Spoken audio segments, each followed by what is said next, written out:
As you know, there's a lot in the news right now with regard to transgender policies at local colleges, institutions. University of Pennsylvania finally apologizing for the trauma they inflicted on the members of that swim team. And the Supreme Court, of course, came down with a momentous decision last week, allowing the state of Tennessee to put an age restriction on so-called gender-affirming care, which, of course, is the most Orwellian statement you'll ever hear. It does the opposite. It chemically and surgically reverses a child's gender. And the Supreme Court said, of course, the state of Tennessee can limit these procedures at the age of 18 and above. And they did something else yesterday. And I've got the story here. At the Lion, Supreme Court now has ordered another review of major transgender cases after upholding that Tennessee ban on minors' gender transitions. What does this mean? Let's get right into the meat of the story. Supreme Court has now thrown several major transgender rulings back to the lower courts, ordering a fresh look in light of its recent decision upholding Tennessee's ban on irreversible gender transition procedures for minors. The court tossed decisions stemming from cases in West Virginia, North Carolina, Idaho, Oklahoma that sided with transgender people, ranging from changing sex on birth certificates to government health insurance for transgender procedures. You should go to readline.com and get the whole story. But the bottom line here is this Tennessee decision now has a domino effect on all these other cases. And the Supreme Court has said, okay, now that we've made this decision, all you lower courts, you need to revisit these decisions you made before we came down with this whole Tennessee thing. Let me give you an example. Let's go to Wisconsin. This is a story from February. After President Trump's executive order prohibiting these procedures with federal tax dollars for minors, take a look at how the state of Wisconsin, a local news station, covered this story. And before I play it for you, I want you to know they're going to continue to refer to a 13-year-old girl. She, her, it's a guy, right? It's a young 13-year-old boy who is trying, or whose parents and doctors have inflicted upon him chemical castration, chemical procedures, hormone blockers to pretend and fool his body into thinking that he's a girl. Watch how they covered this story. We don't want to see her backslide into such a dark space. Sarah Mosconis is concerned for her daughter's mental health.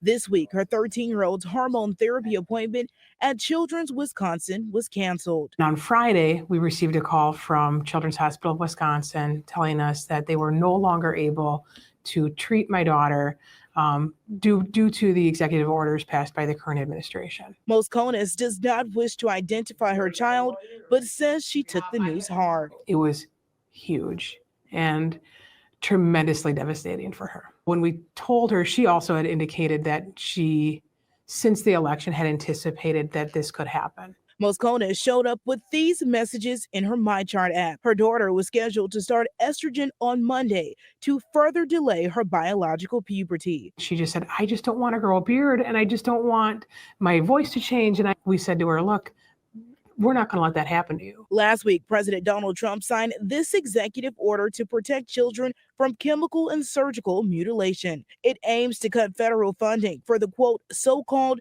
transition of a child from one sex to another for people 19 and under. What happens now if you guys cannot get back on track with the care? She will start going through her body's natural biological puberty, and that's irreversible. Yeah, it's supposed to be irreversible. By the way, you know what else is irreversible? All those chemicals that they want to pump into that child and render them, well, frankly, a eunuch, a chemical eunuch going forward. And God forbid that 13-year-old suddenly has a change of heart at the age of 21 and decides, you know what, I want to be a man and I want to be a father. Well, too late. And that's what this is really all about. Let's bring in our pal, Chris Stigall. Chris Stigall, of course, the morning radio host on the Salem Radio Network in, well, your town, wherever you live. And, of course, a leading advocate for this kind of thing, for stopping this kind of behavior. Your voice is so clear on this stuff, Chris. And it also, by the way, is a perfect example why people need to look at private schools, home schools, and get their kids out of public institutions that encourage this kind of stuff. You know, Larry, sometimes I spend time talking about on the show, and I have for quite a while in my personal life, talking about, as you just mentioned, school choice. and the importance of getting your kids out of the indoctrination camps, often known as public schools. Again, not to say all of them are, but many of them are. And I think to myself, why don't parents choose a private education or homeschool more often? And then I see the clip like you just played, and I think, well, it's because there are grown adults trying to teach their kids that their biology is its enemy, and that we're going to do everything we can to keep you from growing into adulthood biologically the way you were created. And so I think, why aren't parents choosing better educations for their kids? It's because many of them are invested in this bizarre Frankenstein's lab experiment called gender that I don't, it's like, it's so far beyond civics and science and math. Yeah. It's difficult to get your head around. It's frightening. It shocks me, actually, to listen to an adult talk about their biological child that way. And not to stereotype or judge a book by its cover, but it seems like so often mom looks like that. Mom's got the nose ring, and mom's got the short haircut, and mom, it appears, has some gender or sexuality issues of her own. And then, miracle of miracles, my child does too. And I thought it was a clue, though, as when she was asked by the reporter, well, what happens if you don't get to have these hormone blockers? And she said, well, our daughter will go through the natural puberty process. She used the word natural puberty, which I think a bit of a tell there, isn't it? Horrible, awful Yes. that a child would grow and mature biologically in a normal, healthy way. I don't, and to think, here's, the psychology behind your child, if she's telling the truth, and I say if because people like this are so duplicitous, I don't know that you can believe them. But when she says that her child's crying to her, or he's crying to her, saying, oh, I don't want to grow a beard, like that's just horrifying to the child. I think, what are you at 13 when you're that mentally stunted and upset? Yeah. That if that's true, that you're crying to your parent about it. I mean, what have you been fed? What have you been taught? What kind of manipulation have you been fed? It's abuse. I don't know how else to say it. I mean, I'm going to just say it. It's not popular, but I will. It is. We take children away and put them in foster care when we find that someone has beaten their child or abused them or chained them in the basement or not fed them or injured them, hit them with something. And for some reason, we debate and discuss what this person is doing to her child as if it's legitimate care, when I would submit to you, it's no different than taking your child's hand and pressing it on a hot burner on a stove to discipline him or her. I think it's the same thing. I think we are witnessing modern era child abuse masked as some sort of pseudoscience. It's disgusting. And I would like to see people like these jailed. We can have this debate. Of course, as I know you feel, after 18, have at it. When you're of legal adult status, have at it. But when you're talking about minor children, any doctor, any hospital, any parent that would enable this, create this underground railroad of butchery, I'd like to see him in jail, frankly. Yeah, well said. But by the way, the only problem with your analogy of burning a child's hand on a hot griddle is that, as horrific as that is and painful as it is, that blister or scarred tissue will heal. But what they're doing to these children will never heal. It is irreversible. You mentioned duplicity. You mentioned lies. You saw how that local Wisconsin reporter bought into the pronouns and bought into this is a girl trapped in a boy's body, which is Orwellian and false. Here's some more lies that we need to tackle. Another big story from this past week. Stanford University, one of the wokest private colleges in America, became the second medical school in the state of California to end their procedures on minors as well. Stanford scales back trans care for minors amid federal crackdown. By the way, another reason why you need to go to readlion.com and get these stories written from the perspective at the Lion. You're not going to see a headline like that or the write-up as you see here. Stanford has now announced they're no longer going to do these procedures on minors, right? But here's the problem. This is just 2 months ago. This is a leading surgeon in this field, the woman in the upper right here on this screenshot. Her name is Natalie Shalagi, she, her. She's a professor and doctor at Yale. And here she is swearing up and down that those very procedures Stanford just announced they're going to stop doing never actually occur. She claims, as you'll see, that they never do this sort of thing to minors. Put down some samples from trolls, right? Just stupid internet trolls making up stuff about, offering hysterectomies for young girls. Nobody does that. Nobody does that. But then there are 2 articles from like the National Review and the Wall Street Journal, which are spewing the same kind of misinformation, but only, denser vocabulary, right? People who really should know better should have done some research. Okay, you can go ahead. This is from The Law in Alabama, and it's blatantly false.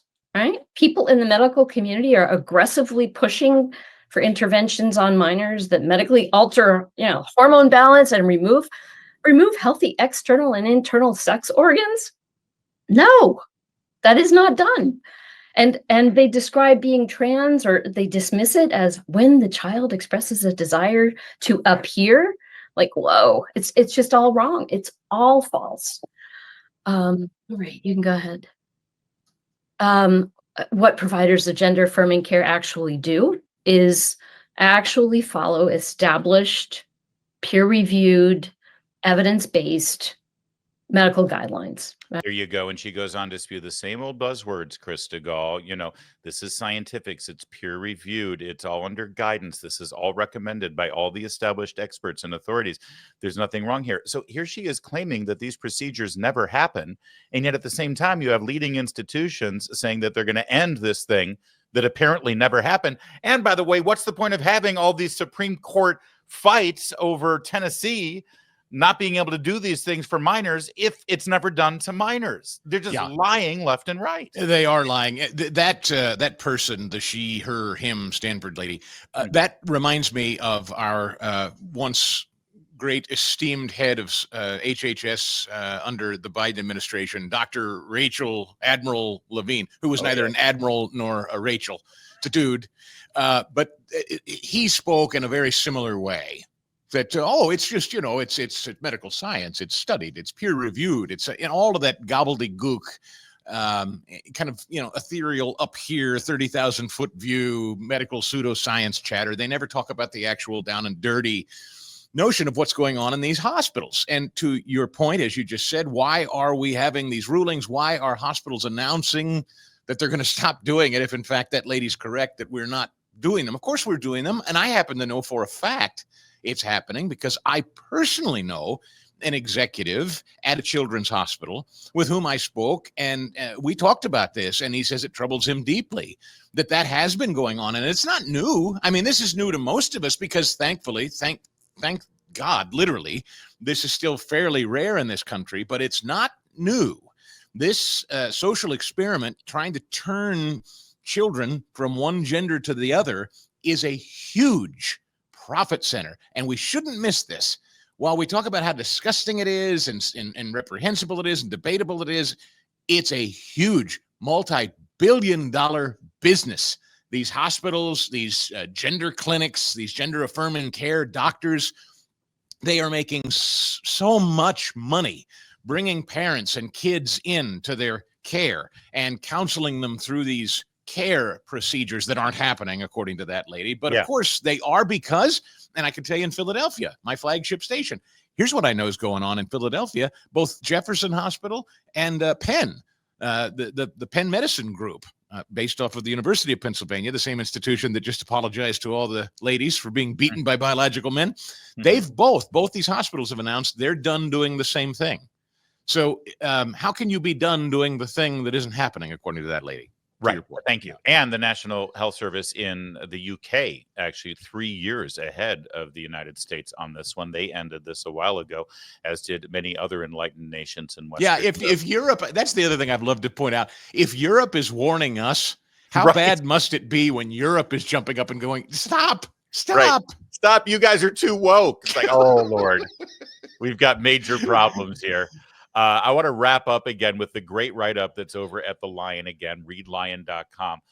This is speaking with Heritage Foundation Senior Legal Fellow Thomas Chipping said, and then this is the most important part of this Supreme Court decision and how it's now being enacted, what we're talking about here, the fact that the Supreme Court is remanding now many of these cases back down to the federal court level to revisit them. Here's the point. The Supreme Court has said that laws that discriminate on the basis of sex are going to be pretty hard to justify. So if gender is the same as sex, which again, the left keeps, doing this to us with the word changes. They redefine words. They redefine the language. That's how they control things. If gender is the same as sex, then laws based on gender will be tough to justify. The Supreme Court said, no, they're not the same. Laws that relate to gender are much easier for legislatures to pass and to justify them than the other. Noting that gender comes up in many contexts in both legislation and court cases, the Supreme Court answered a very general question. And how that applies in individual cases in these different contexts, we're going to find out. And here's the key, Chris, if I can just bring it back to national politics and how powerful our vote is, because I know your listeners, like my listeners, they feel frustrated sometimes. Like they've got a voice. They don't understand what's happened to the culture and the society. And there was a time there, especially after the 2020 election, where they were just so hopeless. They said, it doesn't matter. We knock on doors, we volunteer, we donate, we go vote, but it doesn't matter. This matters. This never would have even gotten in front of the Supreme Court if Trump hadn't executed that EO when he first became president and made good on his promise. And now that the Supreme Court has chimed in, it's not like the next president can reverse this. This is going to be a part of our law. That's how powerful this last election was. Yeah, and incidentally, how about the 3 Supreme Court justices President Trump placed in his first term? How critical are they, too? That first term, that gap year, if you want, for the president in whatever we were pretending was happening the last 4. And now him being back, I think, again, God is sovereign and on the throne. And here's what I personally believe, just me, from me to you. This was divinely orchestrated, that President Trump would have 4 years, a break for 4 years, and then come back to finish the job in 4 years. It's almost as though it had to happen that way to stop the madness. I think that someday, you know how now we take old psych hospitals, psych wards, and they're like museums and horror shows people can pay to go in. I believe we did that 100 years ago. That kind of I do. I think someday we're going to have discussions about, wow, there was a time we did that to children and thought that was okay. At least I pray. I won't be around for it, but I hope so. Hey, Chris, happy Independence Day. And to you, time there in the heartland. Enjoy it. Thanks for joining us today. As always, we'll see you next week.